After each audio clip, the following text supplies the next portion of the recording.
தாய் வீடு ஆகஸ்ட் 2024. தமிழ் அகராதியும் கதிரவேற்பிள்ளைகளும். எழுதியவர் பால சிவகடாட்சம். வாசிப்பவர் ஆனந்தராணி பாலேந்திரா. தமிழ் இலக்கிய வரலாற்றில் 19ஆம் நூற்றாண்டு இலங்கைக்குரியது என்று கூறினாராம் தமிழில் நவீன நாடகக் கலையின் முன்னோடி என்று அறியப்படும் பம்மல் சம்பந்த முதலியார். இவரது கூற்று எவ்வளவு காத்திரமானது என்பதை அக்கால பகுதியில் வாழ்ந்து தமிழ் பணியாற்றிய இலங்கை தமிழ் அறிஞர்களின் பட்டியலை பார்த்து உறுதிப்படுத்திக் கொள்ளலாம். முதலில் தமிழ் புலவர்கள் பற்றிய ஒரு வரலாற்று நூலை தந்த சைமன் காசிச்செட்டி 19ஆம் நூற்றாண்டின் முற்பகுதியில் வாழ்ந்தவர். அகநானூறு புறநானூறு உட்பட சங்க காலத்து இலக்கியங்கள் எவருக்கும் அகப்படாது ஏட்டுச்சுவடிகளில் பல நூற்றாண்டு கால உறங்கு நிலையில் இருந்த காலம் அது. தமிழில் வசன நடையை வளர்த்தெடுத்த முதல்வர் என்று கெமில் ஸ்வெலபில் அவர்களால் போற்றப்பட்ட யாழ்ப்பாணம் ஆறுமுக நாவலர் சைமன் காசிச்செட்டிக்கு 20 வயது இளையவர். சைவத்துக்கும் தமிழுக்கும் பணி செய்வதே தன் கடன் என்று கருதி வாழ்ந்த நல்லூர் ஆறுமுகம் பிள்ளை அதுகால வரை ஏட்டுச்சுவடிகளில் இருந்த பழந்தமிழ் இலக்கண இலக்கிய நூல்களை அச்சுப்பதிப்புகளாக கொண்டுவரும் முயற்சிகளுக்கு அத்திவாரமிட்டவர். சங்க இலக்கியமான திருமுருகாற்றுப்படையை தாம் எழுதிய உரையோடு 1853ஆம் ஆண்டிலேயே பதிப்பித்தவர். ஊவே சாமிநாதையர் சங்க இலக்கியங்கள் பற்றி அறிந்து கொண்டது 1883ஆம் ஆண்டிலேயே என்பதை கவனத்தில் கொள்ள வேண்டும். சுவாமிநாத தேசிகரின் இலக்கணக் கொத்து, மண்டல புருடரின் உரையுடன் கூடிய சூடாமணி நிகண்டு என்பவை நாவலரால் பதிப்பிக்கப் பெற்ற நூல்களுள் அடங்குவன. நாவலரை அடுத்து பழந்தமிழ் இலக்கண இலக்கிய நூல்களை ஓலைச்சுவடிகளிலிருந்து தேடி எடுத்து அச்சில் கொண்டு வந்த சி.வை. தாமோதரம் பிள்ளை அவர்களை அறியாத தமிழ் வரலாற்று ஆசிரியர்கள் இருக்க முடியாது. தொல்காப்பியம் பொருள் அதிகாரத்தை 1881ஆம் ஆண்டில் பதிப்பித்தவர் சி.வை. தாமோதரம் பிள்ளை அவர்கள். 3 தமிழ்ச்சங்கங்கள் பற்றியும் தமிழுக்கும் அகத்தியருக்கும் உள்ள தொடர்பு பற்றியும் முதலாக குறிப்பிடும் இறையனார் அகப்பொருள் உரையை 1883இல் அச்சில் கொண்டு வந்தவரும் சி.வை. தாமோதரம் பிள்ளை அவர்களே என்பது குறிப்பிடத்தக்கது. புத்தமித்தரின் வீர சோழியத்தை 1881ஆம் ஆண்டிலும் சங்க இலக்கியங்களுள் ஒன்றான கலித்தொகையை நச்சினார்க்கினியாரின் உரையுடன் 1887ஆம் ஆண்டிலும் பதிப்பித்து வெளியிட்டவர் இந்த சி.வை. தாமோதரம் பிள்ளை. பழந்தமிழகத்தின் வரலாற்றை பதிவு செய்ய முதல் முயற்சி எடுத்தவரான விஸ்வநாத கனகசபை பிள்ளை 1855-1906 யாழ்ப்பாணத்தைச் சேர்ந்தவர் என்பது குறிப்பிடத்தக்கது. த Tamils 1800 years ago எனும் தனது நூலின் வாயிலாக தமிழர் வரலாற்றை முறையாக கால வரிசைப்படுத்த முயன்ற முதல் வரலாற்றாசிரியர் கனகசபை ஆவார். சிலப்பதிகாரம் போன்ற நூல்களில் கூறப்படும் கடல் கொண்ட குமரி கண்டம் பற்றிய குறிப்புகளை முதலில் வெளிப்படுத்தியவர்களில் இவரும் ஒருவர். சேஷகிரி சாத்திரியார் முன்வைத்த கஜபாகு சமச்சீர் கொள்கையை அடிப்படையாக கொண்டு சங்க காலம் கிபி 2ஆம் நூற்றாண்டு வரை நீடித்திருந்ததாக முதலில் கூறியவரும் இவரே ஆவார். கனகசபை பிள்ளை அவர்களின் முடிவுகள் ஓரளவு வலுவற்றதாக காணப்படினும் தமிழ் இலக்கிய வரலாற்றின் நகர்வில் அவற்றை பாதுகாப்பு நங்கூரம் என கருத முடியும் என்று குறிப்பிட்டுள்ளார் கெமில் ஸ்வெலபில் அவர்கள். கனகசபை பிள்ளை அவர்களின் தந்தையான விஸ்வநாத பிள்ளை என்பவர்தான் மல்லாகத்திலிருந்து முதலாவது ஆங்கில Tamil அகராதியை தொகுத்தவராக அறியப்படுகின்றார்.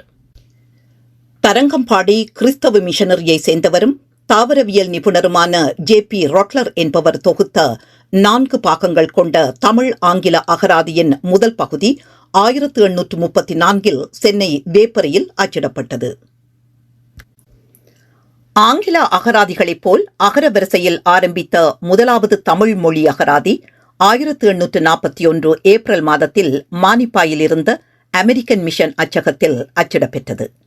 Martin's notes on Jaffna 1923. இதன் காரணமாகவே இது மானிப்பாய் அகராதி என்றும் யாழ்ப்பாண அகராதி என்றும் அக்கால பகுதியில் அறியப்பட்டது. யாழ்ப்பாணம் உடுவிலை பிறப்பிடமாக கொண்ட அம்பலவாணர் சந்திரசேகர பண்டிதர் 1878 என்பவரே இந்த அகராதியை தொகுத்ததாக அறியப்படுகின்றது. 1872 மே 21 அன்று ஊர்காவற்துறை நீதிபதியாக நியமனம் பெற்ற குமாரசாமி வைமன் கதிரைவேற்பிள்ளை அவர்கள் அப்பதவியில் இருந்த காலத்தில் தமிழ் மொழியில் பேரகராதி ஒன்றினை தொகுக்க வேண்டும் என்னும் பேராவல் கொண்டிருந்தார்.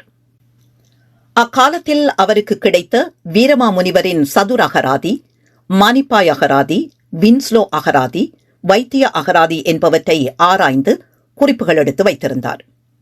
எனினும் தமது நீதிபதி தொழிலில் இருந்த காலத்தில் அகராதி பணியில் ஈடுபட போதிய நேரம் கிடைக்கவில்லை. கதிரவேற்பிள்ளை 1898 நவம்பரில் தனது அரச பணியிலிருந்து ஓய்வு பெற்றதும் தமிழ் பேரகராதி தயாரிக்கும் தமது பணியில் தீவிரமாக உழைத்து வந்தார். சுன்னாகம் ஆனா குமாரசாமி புலவர் இவருக்கு சொற்குறிப்புகளை உதவியுள்ளார். உடுப்பிட்டி ஆறுமுகம் பிள்ளை, ஊரழு சுனா சரவணமுத்து பிள்ளை ஆகியோரும் அகராதியாக்கத்திற்கு உதவியுள்ளனர். 1904 ஆண்டு ஜனவரியில் வண்ணார்பண்ணை வி சபாபதி ஐயரின் அச்சியந்திர சாலையில் 328 பக்கங்களில் அச்சிட்டு வெளியிடப்பட்ட கதிரவேற்பிள்ளையின் தமிழ் சொல்லகராதி அகர வரிசை வரையுமே கொண்டிருந்தது.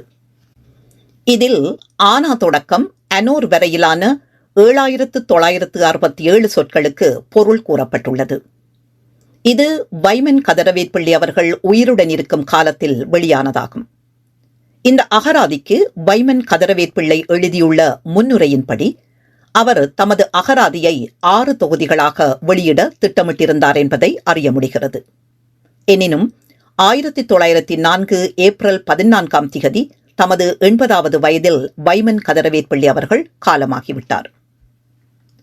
தமிழ் சொல்லகராதியை தொகுத்து முடிப்பதற்கிடையில் வைமன் கதிரவேற்பிள்ளை அவர்கள் காலமாகிவிட்டபடியால் அவரது மகனும் சட்ட நிரூபண சபை பிரதிநிதியுமான கானா பாலசிங்கம், கதிரவேற்பிள்ளை பாலசிங்கம் அவர்கள் தனது தந்தையின் உழைப்பில் உருவான அகராதியை அச்சில் கொண்டுவர முயற்சி எடுத்தார். இது பற்றி அறிந்து கொண்ட மதுரை 4ஆம் தமிழ்ச்சங்கத்தின் அமைப்பாளர்களில் ஒருவரும் தமிழ் அறிஞருமான திரு பாண்டித்துரை தேவர் அவர்கள் கதிரவேற்பிள்ளை தொகுத்த தமிழ்ச்சொல் அகராதியின் கையெழுத்து பிரதிகளை தன்னிடம் ஒப்படைத்தால் அவற்றை தமிழ்ச்சங்கத்தில் பரிசோதித்து அச்சிட்டு வெளிப்படுத்தலாம் என்று பாலசிங்கம் அவர்களுக்கு அறிவித்தார்.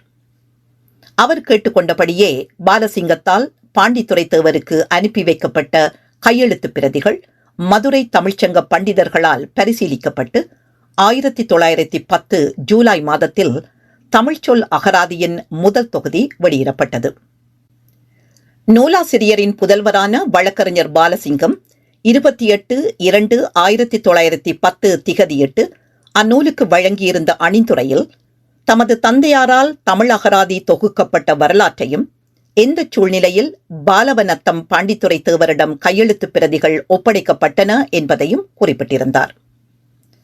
தமிழ்ச்சொல் அகராதியின் 2ஆம் பாகம் 1912 3ஆம் பாகம் 1923 மதுரை தமிழ்ச்சங்கத்தாரால் அச்சிடப்பட்டன. சீவை தாமோதரம் பிள்ளை, ஊவே சாமிநாதையர் முதலானோரின் கடின உழைப்பின் மூலம் 8 தொகை நூல்களும் 10 பாட்டும் 5 காப்பியங்களும் தொல்காப்பியம், நன்னூல், வீரசோழியம் போன்ற இலக்கண நூல்களும் சித்தர் நூல்களும் மெல்ல மெல்ல வெளிப்பட்டு வரும் காலத்தில் மேலும் மேலும் தமிழ்ச் சொற்களை அகராதியில் அவ்வப்போது சேர்த்துக் கொள்ள வேண்டிய அவசியம் ஏற்பட்டது.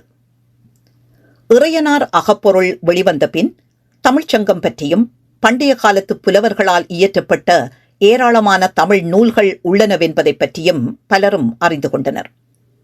மேலும் அடியார்க்கு நல்லார், நச்சினார்க்கினியார் போன்ற உரையாசிரியர்களால் மேற்கோள் காட்டப்பெற்ற நூல்கள் பற்றியும் ஒரு தேடுதல் உண்டானது. பழந்தமிழ் நூல்களை படித்தறிந்து கொள்வதற்கு பண்டைய நூல்களில் இடம்பெற்று பின்னர் வழக்கொழிந்துவிட்ட ஏராளமான தமிழ் சொற்களுக்கு பொருள் காண்பதற்கு உதவும் பொருட்டு தமிழ்மொழி அகராதி காலந்தோறும் புதிய புதிய சொற்களை உள்ளடக்கி பேரகராதியாக உருவெடுத்தது. தமிழ் பேரகராதியை விரிவுபடுத்தும் முயற்சிகளில் பலரும் ஈடுபட்டிருந்தாலும் மதுரை தமிழ்ச்சங்க வித்துவான்களுள் ஒருவரான மேலை புலோலியூர் நாவண்ணா கதிரவேற்பிள்ளையின் பங்களிப்பும் குறிப்பிடத்தக்கது. 1899 நாவண்ணா கதிரவேற்பிள்ளையின் தமிழ் பேரகராதி என்னும் தமிழ்மொழி அகராதி வெளியிடப்பட்டது. தமது 36 வருட வாழ்நாளின் பெரும்பகுதியை தமிழ்நாட்டிலேயே கழித்தவரும் வித்துவான்கள் பலராலும் போற்றப்பட்டு சதாவதானி என்று அறியப்பட்டவருமான நாவண்ணா கதிரவேற்பிள்ளை 1871 1907 அவர்களின் பெயரே தமிழ்மொழி அகராதி தொடர்பாக தமிழ்நாட்டில் பெரிதும் அறியப்பட்ட பெயராக இருந்து வந்துள்ளது. இலங்கையை பூர்வீகமாக கொண்ட வைமன் கதிரவேற்பிள்ளை அவர்கள் தமிழ்ச்சொல் அகராதியையும், மேலை புலோலியூர் நாவண்ணா கதிரவேற்பிள்ளை அவர்கள் தமிழ் பேரகராதியையும் தந்துள்ளனர். கதிரவேற்பிள்ளை என்னும் பெயர் பொதுவாக இருந்ததால் தமிழ் அகராதியின் உருவாக்கத்தில் வைமன் கதிரவேற்பிள்ளையின் பங்களிப்பு மறக்கப்பட்டு மேலை புலோலியூர் கதிரவேற்பிள்ளையின் பெயரே பரவலாக அறியப்பட்டிருப்பதை அவதானிக்க முடிகிறது. மதுரை தமிழ்ச்சங்கத்தால் வெளியிடப்பட்ட காரணத்தால் வைமன் கதிரவேற்பிள்ளை தொகுத்த அகராதி தமிழ்ச்சங்க அகராதி என்று பொதுவாக அறியப்பட்டதும் இதற்கு ஒரு காரணமாக இருக்கலாம். சென்னையிலுள்ள தமிழாராய்ச்சி நிறுவனம் வைமன் கதிரவேற்பிள்ளை அவர்களின் தமிழ்ச்சொல் அகராதி முதலாம் பாகத்தை மீள்பதிப்பாக 1998 ஆண்டில் வெளியிட்டுள்ளது. உசா துணை Martin's notes on Jaffna by Martin John H 1923. Thenpuloliyur Muna Ganapathi Pillai ஈழ நாட்டின் தமிழ் சுடர்மணிகள் 1967. நாவண்ணா கதிரவேற்பிள்ளையின் தமிழ்மொழி அகராதி சாரதா பதிப்பகம் 8ஆம் பதிப்பு 2014. கதிரவேற்பிள்ளைஸ் தமிழ் டிக்ஷனரி தமிழ் சொல்லகராதி முதலாம் பாகம் உலகத் தமிழாராய்ச்சி நிறுவனம் 1998. நன்றி.